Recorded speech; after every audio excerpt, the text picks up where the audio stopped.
இன்னைக்கு English sentences form பண்ணுறது மட்டும் இல்லை, ஆஃபீஸில் ரிப்ளை எப்படி பண்ணுறதுன்னு ரொம்ப பெரிய கன்ஃபியூஷனாக இருக்கும். இன்னைக்கு டெய்லி ஆஃபீஸ் ரிப்ளைஸ் ரொம்ப சிம்பிளாக எப்படி பண்ணுறதுன்னு பார்க்கலாம். இது வந்து கிராமர்ஸ், ரூல்ஸ் அந்த மாதிரி எதுவுமே கிடையாது. ஜஸ்ட் நம்ம எப்படி ரிப்ளை எப்படி பண்ணுறதுன்னு மட்டும் பார்க்க போகிறோம். இப்போ சப்போஸ் நீங்கள் வந்து ஒர்க் பண்ணிட்டு இருக்கும்போது வந்து யாராச்சும் உங்களை வந்து ஒரு அப்டேட் கேட்டால், வேலை என்ன ஆச்சு, முடிஞ்சிச்சா இல்லையான்னு ஏதாவது ஒரு அப்டேட் கேட்டாக்கா நீங்கள் வந்து சிம்பிளாக ஐ எம் ஒர்க்கிங் ஆன் இட்னு சொல்லலாம். ஐ am working on it meaning வந்து இது நான் பண்ணிட்டு இருக்கேன் ஆஃபீஸில். இது வந்து ரொம்ப சேஃபான reply. I am working on it use பண்ணலாம்.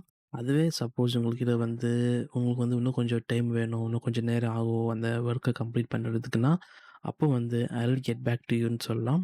ஐல் கெட் பேக் டு யூ திரும்ப உங்களுக்கு ரிப்ளை பண்ணுறேன்னு சொல்லலாம். அதே மாதிரி வந்து இப்போ நம்மளுக்கு வந்து இப்போ வேலை பண்ணிகிட்டு இருக்கோம், என்ன நான் அந்த கரண்ட் ஸ்டேட்டஸ் தெரியாது. ஸோ அது ரிப்ளை பண்ணுறதுக்கு கொஞ்சம் சிம்பிளாக I will get back to யூன்னு யூஸ் பண்ணலாம். அதே மாதிரி வந்து இப்போது ஒர்க்கு கம்ப்ளீட் ஆயிடுச்சுன்னா அப்போ வந்து I have completed task use பண்ணலாம்.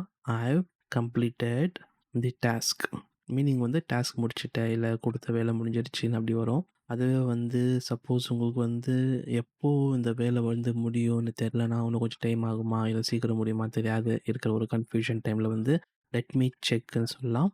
லெட் மீ செக் மீனிங் பார்த்தா செக் பண்ணிவிட்டு சொல்கிறேன். சப்போஸ் உங்களுக்கு இதை வந்து ஏதோ ஒரு வேலை கொடுக்கும்போது வந்து சப்போஸ் உங்களுக்கு அது ஒர்க் பண்ண முடியும், நீங்கள் அக்செப்ட் பண்ணுறீங்கன்னா அப்போ வந்து that works for me, that works for me use பண்ணலாம். அது இது மீனிங் பார்த்தாக்கா அது எனக்கு ஓகே தான் அந்த மாதிரி வரும். இப்போ வந்து இங்கே சில ரிப்ளைஸ் பார்த்தோம், சிம்பிளான ரிப்ளைஸ் எப்படி பண்ணுறதுன்னு பார்த்தோம். என்ன பார்த்தோன்னா, I am working on it, I will get back to you, I have completed the task, let me check, that works for me.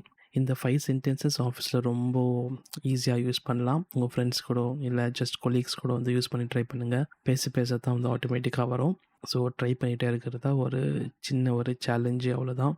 இது இன்னொரு விஷயம் வந்து நம்மளுக்கு வந்து எப்பவும் பர்ஃபெக்டாக எனக்கு தெரிஞ்சப்போ தான் நான் பேசுவேன், இல்லை நான் வந்து நல்லா ப்ராக்டிஸ் பண்ணிட்டு பேசுகிறேன் அந்த மாதிரி வந்து பண்ணிகிட்டே போனால் அது டிலே ஆகிட்டே போகும். ஸோ சிம்பிளான சென்டென்சஸ் இருக்கும்போது நம்மளுக்கு பேசிக்கலாம், இல்லை ஃப்ரெண்ட்ஸ் கூட பேசலாம், இல்லை வீட்டில் ஆஃபீஸில் வந்து ப்ராக்டிக்கலாக அப்ளை பண்ணுற ஒரு இந்த ரிப்ளைஸ் எல்லாமே நீங்கள் யூஸ் பண்ணிட்டு அப்ளை பண்ணலாம்.